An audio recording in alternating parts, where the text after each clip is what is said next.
देकर समझने का प्रयास करेंगे, गौर करने का प्रयास करेंगे। जब हरिश्चंद्र को समझ में नहीं आया, एक तरफ गुरु की आज्ञा है, विश्वामित्र की आज्ञा है, जो हमारा मालिक है, बिक गए हैं, मरघट पर रखवाली कर रहे हैं, और वहां पर जो उनका मालिक है उसकी आज्ञा का पालन करना उनका कर्तव्य है। मालिक ने आज्ञा दिया है कि बिना कर लिए किसी की लाश को जलाने या प्रवाहित करने मत देना, ये आज्ञा है। धर्म के लिए बहुत अधिक मजबूती की आवश्यकता होती है। धर्म सब कुछ, महापुरुष कहते हैं सब कुछ चला जाए लेकिन धर्म न जाए। धर्म रहेगा तो सब आ जाएगा, और धर्म चला गया तो कुछ भी रहने वाला नहीं। धर्म और रक्षित रक्षता, धर्म से जो सुरक्षित है उसी की रक्षा होती है। धर्म छूट गया, रामायण में लिखा गया, किसी भी दधीच हरिचंद नरेशा, और सहे धर्म हित कोटि कलेसा। राजर्षि भी हुए, राजदधीच हुए, हरिश्चंद्र हुए, जिन्होंने धर्म के लिए कितने क्लेश सह लिया, दुख सह लिया, लेकिन धर्म को छोड़ा नहीं। हरिश्चंद्र विचार करते हैं कि एक तरफ आदेश है, आज्ञा है कि बिना कर के लाश का अंतिम संस्कार मत होने देना, और दूसरी तरफ एक रानी है जिसके पास कर के लिए देने को कुछ नहीं है, परोपकार भी करना चाहिए, और उधर आज्ञा है। मैं क्या करूं? जब ध्यान लगाया, गौर किया तो रास्ता मिल गया। गौर करते हैं, लेकिन वहां भक्त का जिक्र आया। जब उसका बेटा सामने आया और फल मांग रहा है तो आज्ञा को भूल गया। मोह ममता जो होती है वो हमें सत्य के ढक्कन रख देती है, पर्दा लगा देती है, सत्य से हम चूक जाते हैं। यही अज्ञानता है। छिपा लेते हैं कि मेरा बेटा का बात तो कहीं ना सुनाई पड़ जाए, मेरे पति की बात ना सुनाई पड़ जाए, मेरे भाई परिवार बंधु, और वो खतरे से खाली नहीं, वो खतरा है। जैसे उसने फल पकड़ाया तैसे माया प्रकट होती है, और तब समझ में आया कि मैं लुट गया। क्या हो गया? लुट गया। कि लुट गया, लुट गया, लुट गया रे, और जन्म सुनहरा तेरा लुट गया। लेकिन हरिश्चंद्र नहीं लुटे। यही दोनों के सामने दोनों सेम हैं। हरिश्चंद्र क्या कहते हैं? जब गौर किया, प्रभु का ध्यान लगाया, रास्ता ढूंढ रहे हैं, क्या राह मैं अपनाऊं, तब अंदर से आवाज आई कि इसके पास है। तो क्या कहते हैं कि अगर तुम्हारे पास देने को कुछ नहीं है तो आधी साड़ी फाड़ कर दे दो, मैं ले लूंगा, इतना कर सकता हूं, लेकिन बिना करके लाश का अंतिम संस्कार करने नहीं। बड़ नया कि बिना कर लिए, कि बिना कर लिए लाश बहाने न दूंगा, बिना कर लिए लाश बहाने न दूंगा, हुक्म अपने मालिक का टलने न दूंगा, हुक्म अपने मालिक का टलने न दूंगा, बिना कर लिए लाश जो मैं बहाऊं, बिना कर लिए लाश जो मैं बहाऊं, नरक में नहीं ठौरे हरगिज मैं पाऊं, नरक में नहीं ठौरे हरगिज मैं पाऊं। धर्म को अगर मैं छोड़ दिया तो धर्म को छोड़ते ही नरक में भी ठिकाना नहीं। तारा ने कहा क्या क्या दूं? तो कहते आधी साड़ी फाड़ कर दे। कि दिया फाड़ तारा ने है आधी साड़ी, दिया फाड़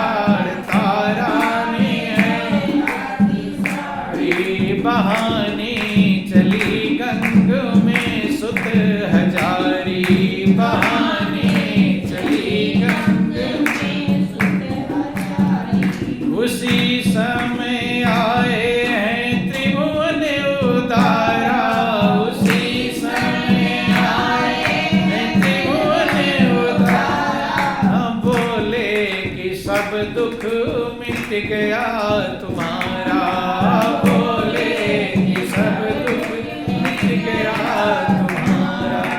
लेकर के पुत्र जाओ अपने भवन को, लेकर के पुत्र जाओ अपने भवन को। जीवन की बाजी है तुमने मारा, जीवन की बाजी है तुमने मारा। तभी प्रभु प्रकट होते हैं, रोक लेते हैं तारा को फेंकते हुए कि हो गया पूरा, अब पुत्र को लेकर अपने भवन जाओ, जीवन की बाजी जीत गए, जीवन की बाजी मार लिया, पार हो गया। पास में और फेल में एक ही नंबर का अंतर होता है। कितना अंतर होता है? एक नंबर मिल गया तो पास हो गया, और एक नंबर कम हो गया तो फेल हो गया। यही भक्ति का राह है। भक्ति का रास्ता भी इतना ही बारीक है, इससे भी बारीक है। जरा सा चूका तो गिर गया, और जरा सा संभला तो मंजिल पहुंच गया। एक पैड़ी पर फिसला तो कहाँ पहुंच जाएगा, और पैड़ी चढ़ता रहा तो मंजिल को प्राप्त कर लेगा। होता कब है? जब हम महापुरुषों की वाणी को मजबूती से पकड़ते हैं। कैसे पकड़ते हैं? मजबूती से। जिसके अंदर मजबूती होती है वही मंजिल को प्राप्त करता है। जिन भी भक्तों की आप कहानियां सुनते हैं वे मजबूत थे। क्या थे? मजबूत थे। जब मजबूत होता है, क्योंकि हर काम में मजबूती आवश्यक है। जब तक आपके अंदर मजबूती नहीं रहेगी तो माया कभी कहीं भी ठग लेगी। कब ठगा जाएगा कोई भरोसा नहीं। वो हर कदम कदम पर माया बैठी अपना जाल पसार। माया जाल तो फैला के तो इंतजार करी कब फंसो, नहीं समझ में। इसलिए तो महापुरुषों ने कहा इस मजबूती के लिए सत्संग सुनने का तरीका बतलाया। कहते हैं कि जल पर लकीर की तरह ना सुने कि सुना और गायब हो गया। दूसरा है जमीन पर लकीर, धरती पर लकीर खींच दिया, 2-4 दिन आप बाद आओगे देखोगे तो लकीर रहेगा, मिट जाएगा, कुछ भरोसा नहीं है। थोड़ा सा समझ में आया, गायब हो गया। तीसरा है पत्थर की लकीर। क्या है? पत्थर की लकीर। पत्थर पर लाइन खींच दो तो जल्दी मिटने वाला नहीं है, लेकिन समय बीतते बीतते बीतते पत्थर की लकीर भी मिट जाती है, काफी समय में मिटती है। अर्थात कुछ लोग सत्संग सुन लेते हैं, कुछ समय उसका पालन करते करते करते करते धीरे धीरे करके ढीले पड़ जाते हैं। क्या होते हैं? ढीले पड़। महापुरुषों की वाणी को महापुरुष कहते हैं किस प्रकार से ग्रहण करना चाहिए और पालन करना चाहिए। कहते जैसे पर जल पर तेल की बूंद, पानी पर तेल की 2 बूंद गिर जाए तो पूरे पानी पर चमकता हुआ दिखाई पड़ेगा, फैल जाता है। अर्थात सुने थोड़ा और समझें ज्यादा, फैल जाए, आगे पीछे की हर व्यवस्थाओं को विचार कर ले। जब ऐसा हम ग्रहण करते हैं, व्यापक रूप से सुनते हैं, विस्तार से सुनते हैं और पालन करने का प्रयास करते हैं, चूंकि ये जीवन की अजीबोगरीब व्यवस्था है, कोई बिरला अपनी मंजिल को प्राप्त कर पाता है और वही भाग्यशाली कहलाता है। रावण बढ़नाया कि सोई गुना गे सोई बड़ भागी, ओ जो रघुवीर चरण अनुरागी। वही गुणवान है, वही भाग्यवान है जो प्रभु के चरणों का प्रेमी है। दुनिया की मोह ममता के लिए हम चूक जाते हैं।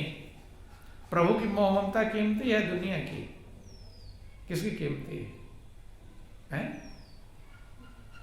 बोलो वृंदावन बिहारी लाल की। प्रभु से मोह किसी बिरले को होता है। दुनिया का मोह सबको होता है, लेकिन मालिक से मोह हो जाए, क्या हो जाए? मोह। दुनिया का मोह दुख का भंडार है। क्या है? दुख का भंडार। इसको रामायण में लिखा गया कि मोह सकल व्याधिन कर मोला। मोह ही सारे दुखों की जड़ है। लेकिन वही मोह अगर प्रभु से हो जाए, प्रभु से जब मोह हो जाएगा, तब दुनिया के मोह को हम ढीला कर पाएंगे और तब हम मंजिल प्राप्त करेंगे। तो जीवन बहुत कीमती है, इस सृष्टि का सिरताज है, इस सृष्टि का सिरमौर है।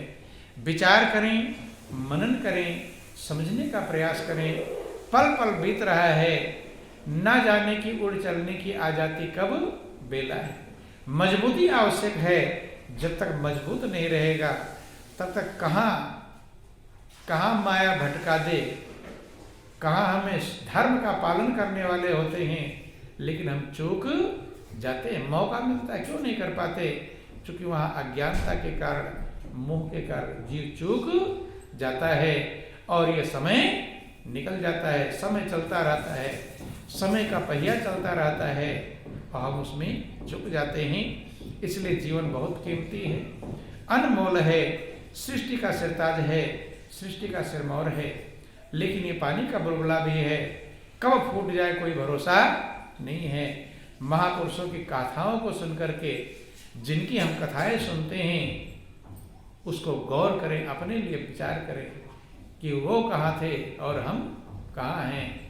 विचार करें और उस मंजिल पर, जैसे दुनिया वाले होते हैं ना, दुनिया में लोग देखते हैं कि भाई उसकी बिल्डिंग बन गई तो मेरी भी उससे अच्छी बिल्डिंग बननी चाहिए। अच्छा बनाना चाहते हैं, खराब उससे क्या बनना चाहते हैं? नकल दुनिया वालों का करते हैं, लेकिन जो भक्ति के राह पर चले हैं उनका नकल करते नहीं। उनका नकल कर कैसे वो मंजिल पाए, उनके अंदर में कितनी महानता थी, वो कितने योग्य थे, कितने ही प्रभु के प्रेमी थे, उनकी नकल करनी चाहिए। वही पास हुए, क्या हुए हैं? वही पास हुए हैं। पास हुए वालों का नकल करना चाहिए कि फेल वालों का? कहें किसका नकल करना चाहिए? पास वालों का। तो जो अपनी मंजिल पाए, जिन्होंने उद्धार किया, वही तो पास हुए हैं। लेकिन नकल किसका करते हैं? उसकी बिल्डिंग बन गई तो मेरी बिल्डिंग बननी चाहिए, उसका कपड़ा अच्छा, मेरा कपड़ा, उसकी गाड़ी अच्छी। ये तो फेल हो रहे हैं। फेल वालों की नकल करके मनुष्य फेल ही होता है। हमें नहीं कहा दुनिया के काम धंधे हम करें, लेकिन धर्म में मजबूत रहे। जो भी मजबूत रहा, चूंकि धर्म हमारी परीक्षा लेता है। क्या लेता है? परीक्षा। बिना परीक्षा के हम पास नहीं हो पाते हैं। धर्म का काम है परीक्षा लेना। तो इसलिए, और परीक्षा कब दे पाएंगे? जब योग्य रहेंगे, जब पढ़ाई किए रहेंगे तभी तो परीक्षा दे पाएंगे और तभी पास हो पाएंगे।